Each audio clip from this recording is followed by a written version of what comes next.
10th class बेटा देखो हमने कल चैप्टर 8 दिया था रीड करने के लिए। आपने बुक से रीड किया होगा, कुछ समझ आ गया होगा, नहीं समझ आया तो कुछ मेन पॉइंट्स मैं आपको बता रही हूँ। In the beginning of 1956 the author was in Iraq one day on his way to बरसा he casually mentioned to a friend that he would love to have an otter instead of a dog as a pet। ये instead का मतलब की बजाय बेटा, ठीक है। और कैजुअली मेंशन्स यानी फ्रेंड को वैसे ही बता दिया था उसने कि मतलब जाते समय एक अपने उस फ्रेंड से बता दिया कि क्या बताया कि वो कुत्ते की बजाय एक ओटर रखना चाहते हैं एज ए पेट, यानी जो पालतू जानवर होता है उसके रूप में, ठीक है। और ये बात कब की हुई है? इन the beginning of 1956 when the author was in Iraq. Author जो है 1956 के स्टार्टिंग में कहाँ पर था? इराक में था उस समय। और किसकी तरफ जा रहे थे? ऑन हिज वे टू बरसा, बरसा जा रहे थे बेटा, ठीक है। बरसा की ओर जाते समय अपने मित्र से उसने बोला कि वो पालतू जानवर के रूप में किसे कुत्ते की बजाय क्या रखना चाहते हैं? ओटर रखना लाइक करेंगे। A few days later the author got an otter from his friend. और कुछ समय के बाद क्या हुआ कि उस लेखक को अपने मित्र से एक ओटर मिला, ठीक है। Also brought it for him in a sack. Sack मतलब जिस तरह ये अपने वो नहीं बोल देते बेटा, बोरी बोरी बोरी बोल देते हैं अपने हरियाणवी में, ठीक है। तो उसे बोरे में लेकर आए कौन? अरेब्स, 2 अरेब्स, ठीक है। फिर है द ऑथर स्टेड इन बरसा for a few days. Very soon the otter became very friendly with the author. It loved to play with water all the time. It played with a rubber ball also. अब क्या है, लेखक बरसा में कुछ दिन ही रहा और जो वो उदबिलाव था यानी ओटर था, मैं ओटर ही बोलूँगी बेटा, बहुत ही जल्दी जो है उसका दोस्त बन गया और उसे सारा समय पानी में खेलते रहना बहुत अच्छा लगता था और रबड़ की गेंद से भी खेलता था। The author named his otter Mijbil. और ऑथर ने उसे नाम क्या दिया? Otter Mijbil. He made for it a body belt. He would take it on a lay to the bathroom. There the otter would go mad playing with water. It could even turn the tap and make the water flow at full pressure. देखो ये क्या कहता है कि उसने उसके लिए एक मतलब बेल्ट बना ली और वह उसे उसके द्वारा कहाँ पर ले जाता? बाथरूम में ले जाता। और वहाँ पर जो वो उदबिलाव है वो पानी से खेल कर खुशी से मैड हो जाता है यानी पागल हो जाता। यहाँ तक कि वो टेप को भी जो है घुमा देता है, पानी की जो टूटी होती है उसको घुमा देता है और पानी के बहाव को जो है वो प्रेशर को तेज कर देता है। After some days the author was to come back to London. The transporting of Miss Bill became a problem. The British airline did not permit animals on its flights. Another airline agreed to take the animal if packed in a box. अब कुछ दिनों के बाद लेखक ने वापस London आना था और मिसबिल को वहाँ से ले जाना एक समस्या बन गई। ब्रिटिश हवाई सेवा जो होती है, एयरलाइंस है, वो अपनी उड़ानों में जानवरों को ले जाने की परमिशन नहीं देती थी। एक अन्य जो दूसरी वो थी एयरलाइंस थी, वो जानवर को ले जाने पर सहमत हो गई और उसके लिए क्या कंडीशन आई? यदि उसे एक बॉक्स में पैक करके ले जाया जाता। The author made a small box for the otter. Author ने स्मॉल बॉक्स बनाया।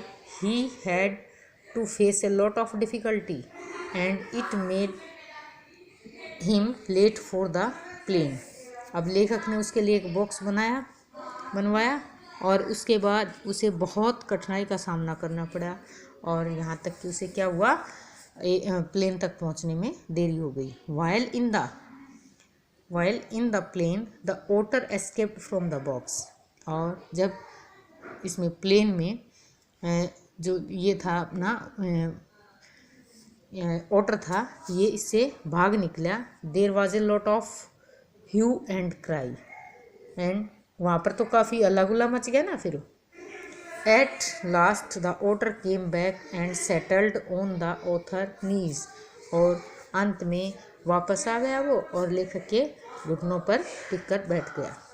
After an eventful journey, the author and his otter at last reached London, where he lived in a flat.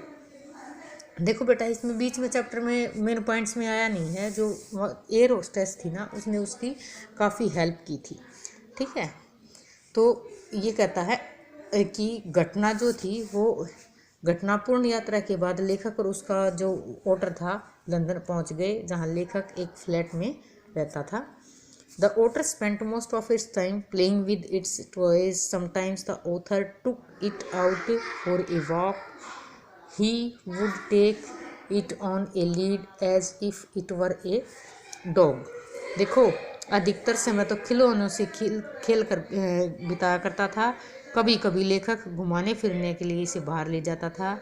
वहाँ एक रस्सी पर के द्वारा इस प्रकार से ले जाया मानो एक कुत्ता हो. Opposite the author's flat there was a primary school that had a low outer wall about 30 yards long.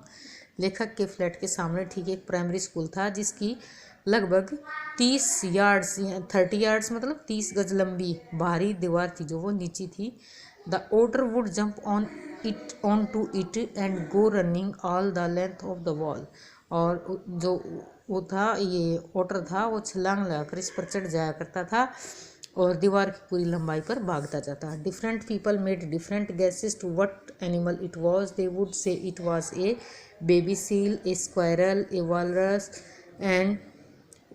And hippo, a beaver, a bear cub और even a leopard without spot. और डिफरेंट जो people थे ना बेटा, वो अलग अलग वो देते थे. ये जानवरों के नाम दिए गए, बेबी सील, स्क्वायरल, विलरियोतेवारस, हिप्पो, बीवर, बियर कब, ये इस प्रकार के उनको नाम दिए गए. किसको? उससे ओटर के बारे में अंदाजे लगाते हैं डिफरेंट गैस की कि ये क्या एनिमल हो सकता है डिफरेंट लोगों ने. Very few people Londoners had even seen an otter. और बहुत कम लोगों ने, लंदन वासियों ने कोई ओटर देखा होगा. They were filled with surprise on seeing such a strange animal. और वो ऐसे विचित्र जानवर को देखकर आश्चर्य में हो जाते थे. One day A labourer was digging A hall in the street. और एक दिन की बात कहता है कि एक लेबर जो है वो क्या कर रहा था, गड्ढा खोद रहा था. लुकिंग एट द ऑथर्स, देखिए, digging a hole in the street. Looking at the author's otter he exclaimed. और उसने लेखक के जब ओटर को देखा तो वो आश्चर्य से भर गया, आश्चर्य हो गया. And he exclaimed, here mister, what is that suppose to be. कि उसने पूछ लिया कि सुनिए श्रीमान जी, भला वह क्या जानवर हो सकता है. किसने पूछा? ये लेबर ने. कब? आश्चर्य में जब भर गया था वो, बिल्कुल तब. ठीक है, ये चैप्टर बेटा आपके पास बुक होगी, बुक नहीं है तो बेटा खरीद लो, काफ़ी टाइम आपको बोला गया है. ठीक है, ये चैप्टर आपने रीड कर लिया होगा. ये डिटेल भी है लेकिन काफ़ी लंबा पड़ जाता है बेटा, इतनी लंबी वीडियो अपलोड नहीं होती. इसके बाद मैं आपके पास क्वेश्चन आंसर भेज दूँगी.